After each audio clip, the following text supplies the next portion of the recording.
I didn't mean to hear it. That's the thing that's been sitting wrong with me ever since. It wasn't even my business. I was just in the hallway, waiting for the elevator to stop pretending it worked. The door to room 312 wasn't fully closed. Just enough space for a voice to slip through. Her voice. Don't be dramatic, it happens. A pause. Not silence exactly. More like something breaking quietly. Then, softer, like she was already tired of explaining, I said the wrong name. That's it. I should have walked away right then. Pressed the stairs, gone down, pretended I didn't catch any of it.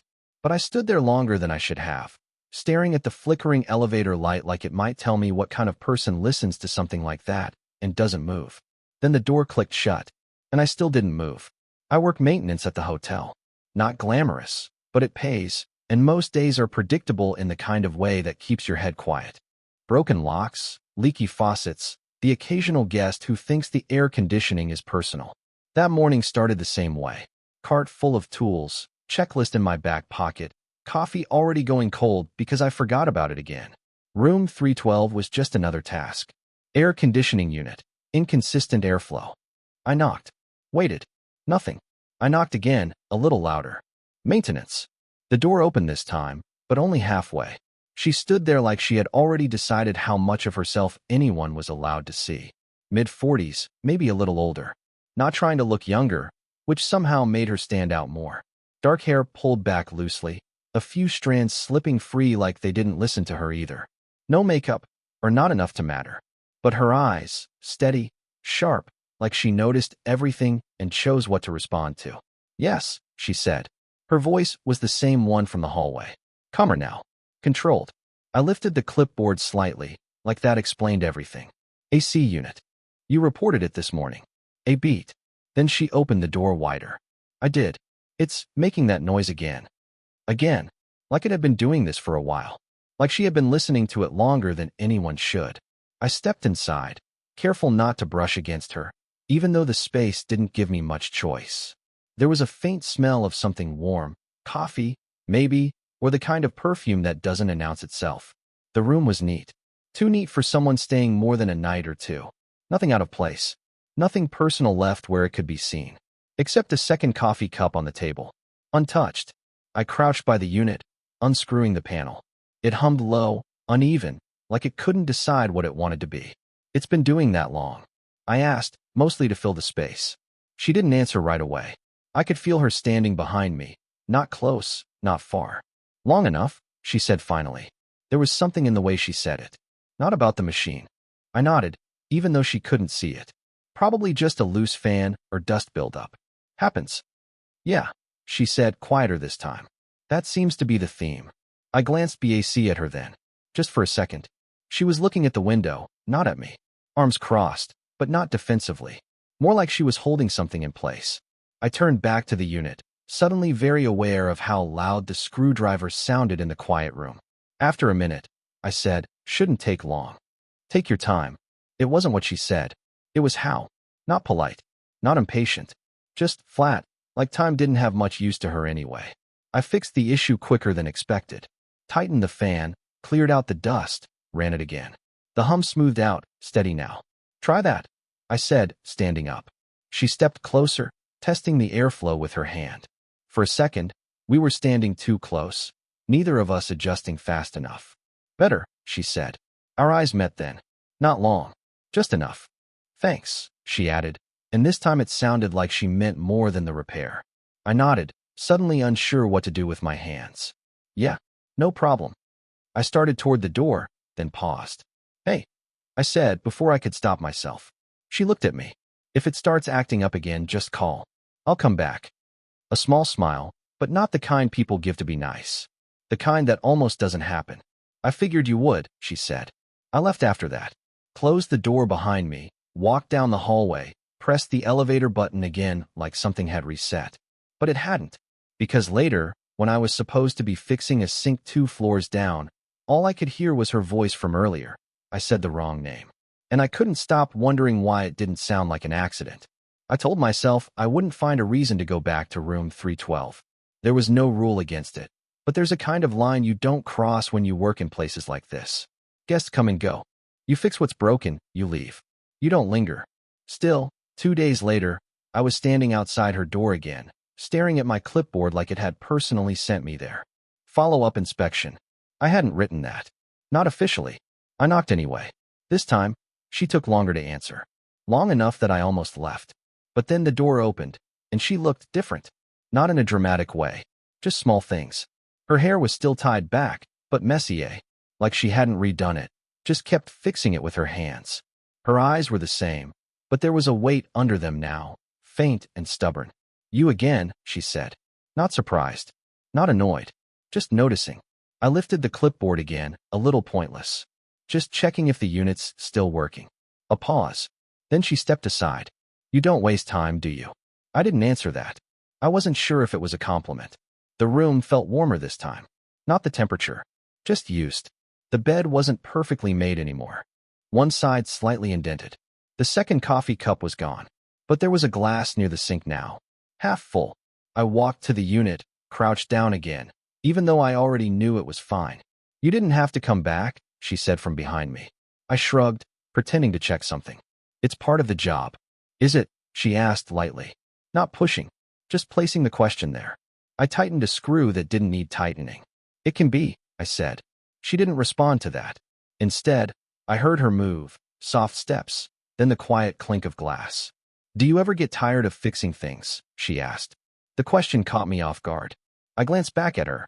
She was leaning against the small counter now, holding the glass but not drinking from it, just turning it slightly between her fingers. Not really, I said. It's simple. You know what's wrong, you fix it. She let out a small breath that almost sounded like a laugh, but didn't quite make it there. Yeah, she said. That must be nice. Something in her tone made me look at her again, properly this time. Her fingers had stopped moving, just resting against the glass now, a little too tight, like she was holding onto it for balance. You okay? I asked before I could think better of it. She blinked, like I'd pulled her out of somewhere. Of course, she said quickly. Too quickly. Then, softer, I just didn't sleep much. I nodded, but it didn't feel like the full answer. My eyes dropped for a second, to her hands. There was a faint mark on her ring finger. Not fresh. Not obvious either. Just there.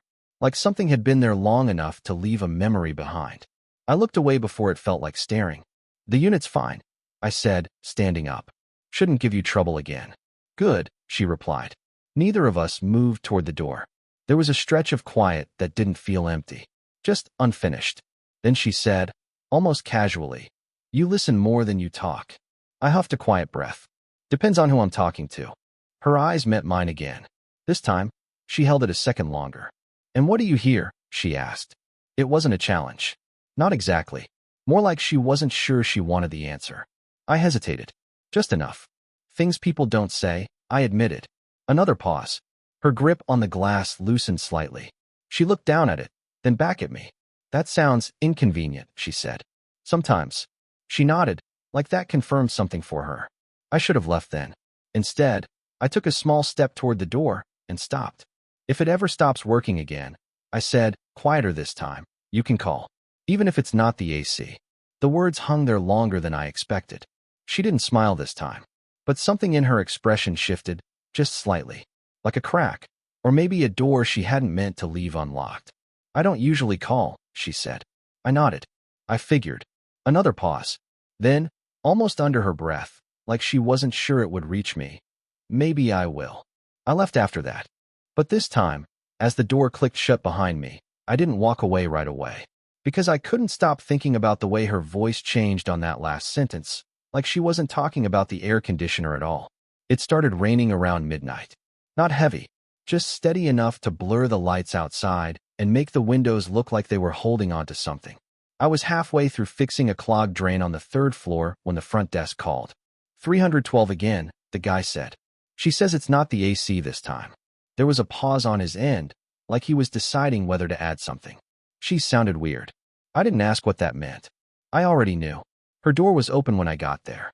Not wide, just enough to tell me she was expecting someone. I knocked anyway, out of habit. Yeah, she called from inside. I stepped in slower this time. The room was dim, only one lamp on. The kind of light that doesn't reach the corners.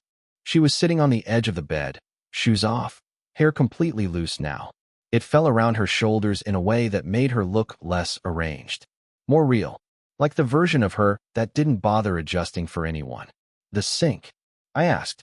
She shook her head. No. Then, after a second, like she owed me something closer to the truth, I just didn't want to call the front desk again.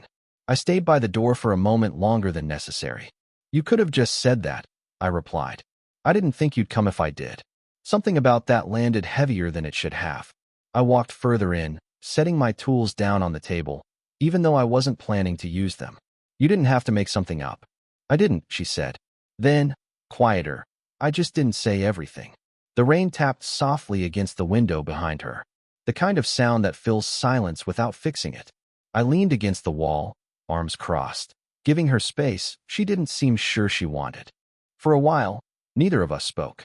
Then she said, "Do you ever get the feeling that you've already messed something up and you don't even know when it happened?" I looked at her. She wasn't looking at me, just down at her hands, fingers loosely tangled together like they'd forgotten what they were doing. "Yeah," I said after a moment. "Sometimes." She nodded, slow. Like that answer mattered more than it should. "My husband called earlier," she added, almost like it slipped out. There it was. I didn't react, at least not on the outside. "And?" I asked. She let out a breath that sounded closer to a laugh this time, but still didn't quite make it. "He asked if I was okay." A pause. I said yes. Another pause. Then he asked if I remembered what I said. The room felt smaller suddenly. "And do you?" I asked, even though I wasn't sure I wanted to hear it. Her fingers tightened, just slightly. "Yeah," she said. "I remember." She finally looked up at me then. There was something exposed in her expression now. Not dramatic. Just unguarded in a way that didn't feel intentional. "I didn't mean it," she added quickly. "It just came out." I nodded, but it felt like the wrong response. "Names don't just come out of nowhere," I said before I could stop myself. Her eyes held mine. "No," she agreed. "They don't."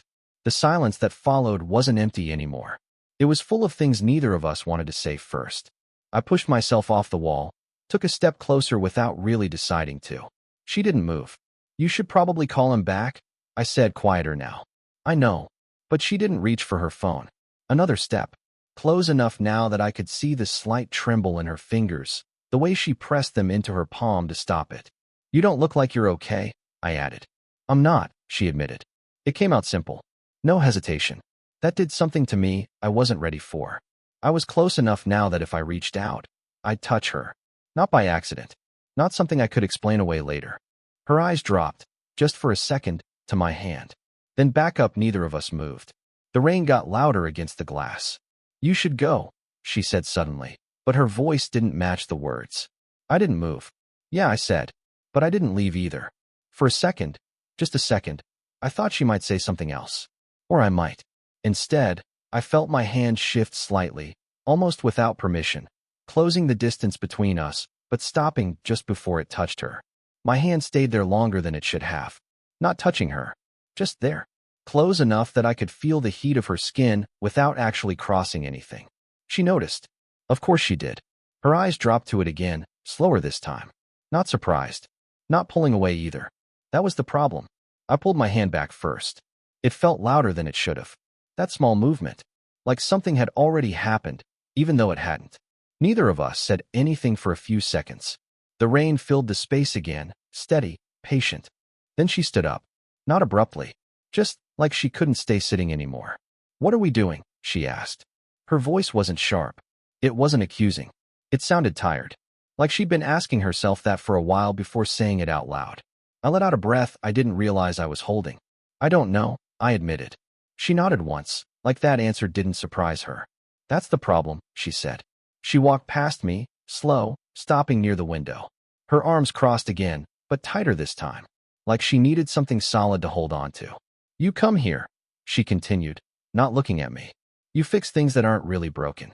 I frowned slightly. "The sink. I'm not talking about the sink." Her voice didn't rise, but it cut cleaner than anything louder would have. I stayed where I was, watching her. She pressed her fingers lightly against the glass, tracing nothing in particular. "I don't call people," she said. "I don't let things get like this." "Like what?" I asked, even though I already knew. She turned her head just enough to look at me. "This," she said quietly. There it was again. That word, like it meant something bigger than either of us had defined. I stepped closer, but slower this time. Careful. We haven't done anything, I said. It sounded weak the second it left my mouth. Her lips pressed together, just slightly. Exactly. The room went still again. She turned fully now, facing me. There was no distance in her expression anymore. No polite version of herself left. You heard me that day, didn't you? She asked. I didn't answer. I didn't have to. Her eyes held mine, searching for something I couldn't hide anyway. How much? She pressed. Enough, I said. She looked down for a moment, then let out a breath that felt heavier than before. Good, she said softly. Then at least one of us knows what this actually is. I felt something tighten in my chest. And what is it? I asked. She shook her head, almost smiling, but there was nothing light about it. It's not about you, she said. And that's the worst part. That hit harder than anything else. I swallowed, trying to keep my voice steady. Then why am I here? She looked at me again. Really looked this time. Not past me. Not through me. At me. Because you showed up, she said. A pause.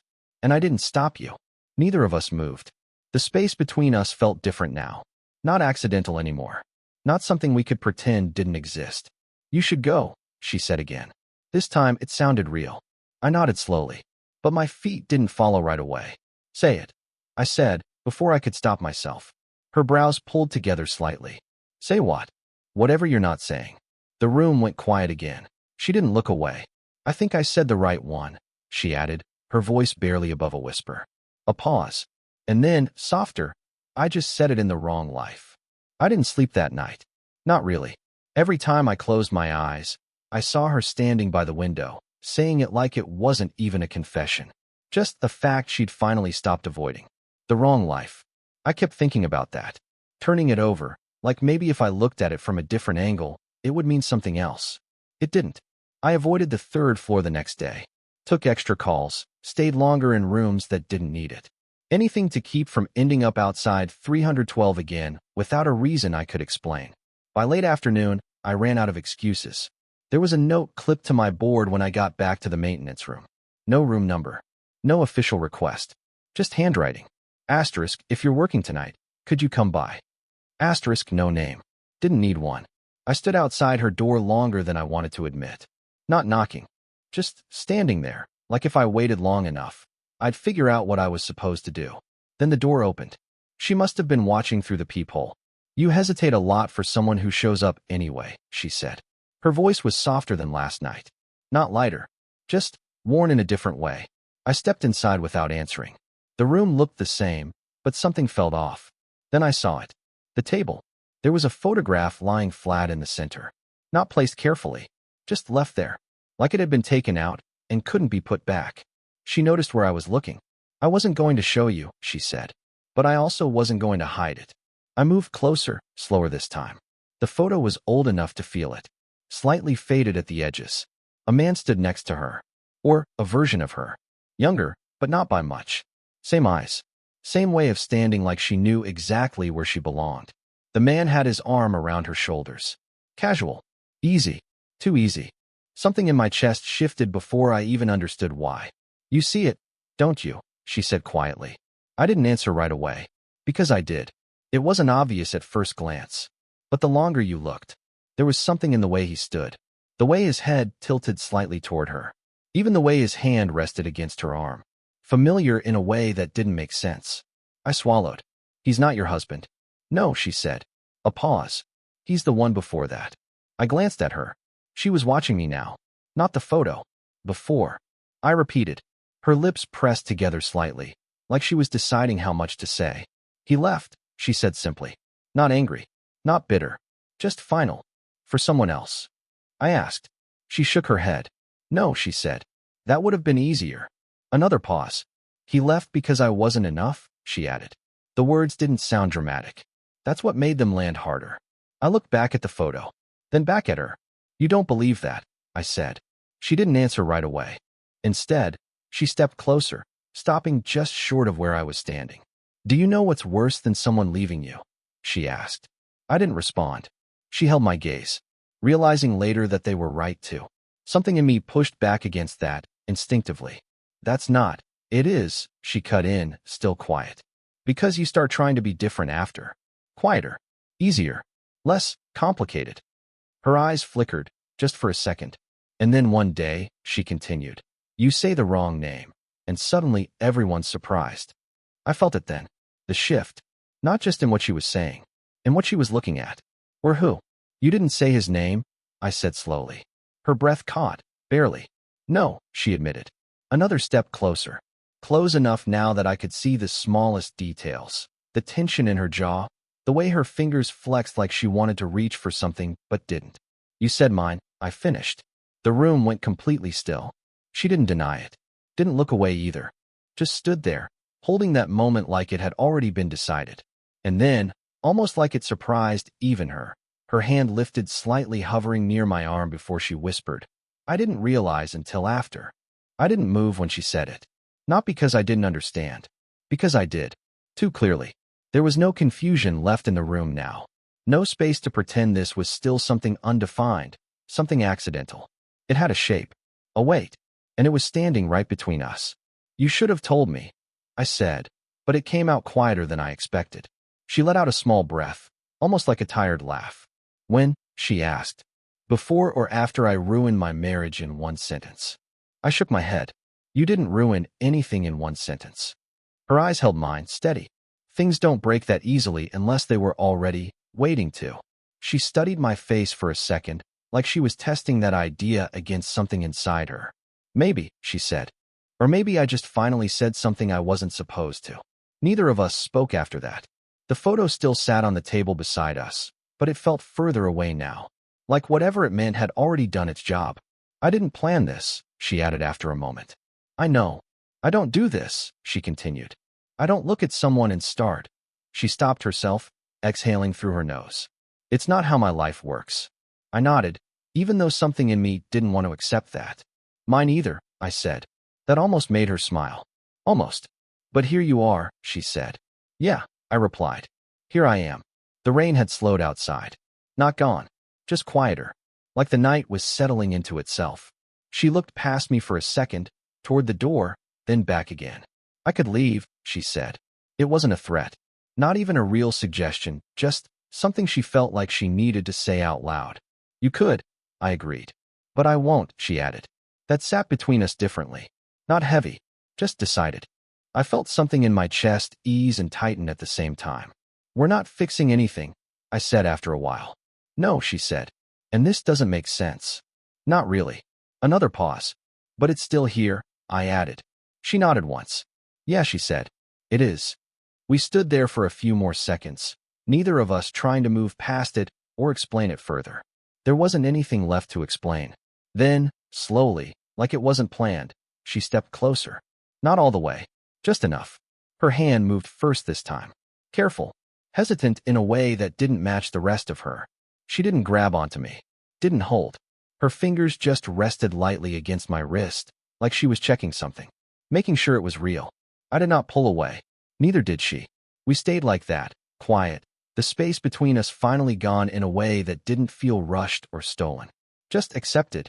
After a moment, she leaned her forehead forward, not quite touching mine, but close enough that I could feel her breath. Her eyes closed. Not for long. Just enough. Then she stepped back. Not far. Just enough to look at me again without the weight of it pressing in. This doesn't go anywhere, she said softly. It wasn't cold. It wasn't a warning. It sounded like something she needed to believe. I nodded. I know. Another pause. But it happened, I said. She held my gaze. Yeah, she whispered. And that was it. No promises. No plans. Just the quiet understanding that whatever this was, it had already changed something neither of us could put back. I don't work at the hotel anymore. Not because of her. At least, that's what I told myself when I left. Better hours. Better pay. Something more stable. It sounded reasonable when I said it out loud. But the truth is, every hallway started to feel the same after that. Every door I knocked on felt like it might open the same way hers did. Halfway. Careful. Like something inside was deciding whether to let me in or not. And I stopped liking that feeling. One more time before I left. No rain. No late night call. No excuse. She was checking out. Standing at the front desk, calm as ever, like nothing about her had shifted. Like she hadn't said the kind of things people don't usually come back from. I almost didn't go over. But she saw me first. Of course she did. You're leaving, she said, before I even spoke. I nodded. Yeah. A pause. For something better, she asked. I thought about it. Something quieter, I said. That got a small smile out of her. Not the almost smile from before. A real one, just smaller than it might have been in another life. That sounds like you, she said. I shrugged slightly. I'm not sure it does. She picked up her bag, adjusted the strap on her shoulder. Same composed movements. Same control. But her eyes stayed on me a second longer than necessary. Did you call him? I asked. I didn't know why I asked it. Maybe I needed to know how the story ended for her. She nodded. And another pause. I told him the truth, she said. That you said the wrong name. She held my gaze. That I said the right one. Something in my chest tightened, but it didn't hurt the way I expected it to. And I asked again. He didn't argue, she said. He just understood faster than I did. That felt like the kind of answer you don't unpack right away. We stood there, not really sure what to do with the rest of the moment. There wasn't anything left to fix. No reason to stay. Take care of yourself, I said finally. She nodded. You too. She started to turn, then stopped. For what it's worth, she added, quieter now. You didn't fix anything. I let out a small breath. I figured. But you made it harder to ignore, she continued. A pause. And easier to be honest. That stayed with me. She didn't say goodbye after that. Just gave a slight nod and walked toward the door. Didn't look back. I didn't follow. It's been a while since then. Long enough that the details should have faded. But they didn't. Not the way her voice sounded when she stopped pretending. Not the way silence felt when it actually meant something. Not even the way she stood there, choosing something she wasn't supposed to choose. I used to think love was about timing, or effort, or doing things the right way so they'd last. Now I'm not so sure. Sometimes it's just recognition. Too early, too late, in the wrong place, with the wrong life already built around it. And still, real enough that you don't question it. Just what you do with it. I don't know where she is now. I don't know if she stayed, or left, or found a way to make sense of everything she said. But I know this. For a few days, in a quiet hotel room, something honest showed up between two people who weren't looking for it. And neither of us pretended it didn't. If this story made you feel something, let me know in the comments. Would you want more stories like this?